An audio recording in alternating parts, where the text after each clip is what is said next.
Guys welcome back to my videos.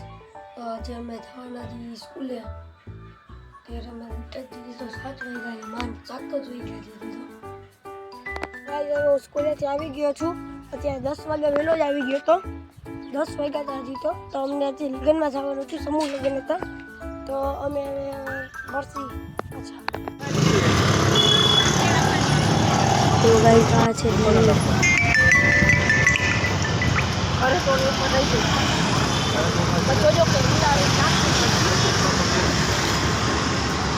તો મોબાઈલનું stand બારે ગયા હતા. ગાઈસ અમે એની પહેલાં દરબાર ગયા હતા. દરગાહ પછી પ્રમુખ જી એક સ્ટેશનરી છે ને, તમને વાત કરી હતી મેં, એમાંથી અમે એક મોબાઈલનું સ્ટેન્ડ લીધું. ગાઈસ સમૂહ લગ્નમાંથી અમે પાછા આવી ગયા છીએ. પછી જોઈ શકો છો અમારું ઘર જ છે. સમૂહ લગ્નમાંથી આવી ગયા હતા. સમૂહ લગ્નમાં ગયા હતા એનો પછી પ્રમુખમાં ગયા હતા. પ્રમુખ એક એવી દુકાન છે જેમાં 30-20 રૂપિયામાં બધી વસ્તુ મળે. 20-30 રૂપિયામાં મોબાઈલની દુકાન છે. એમાં તમે જરૂર જાજો. એની ઇન્સ્ટા આઈડી છે, તમને જવું હોય તો. અને પછી મળશે નેક્સ્ટ વ્લોગમાં. Bye bye, Tata, C you, good bye.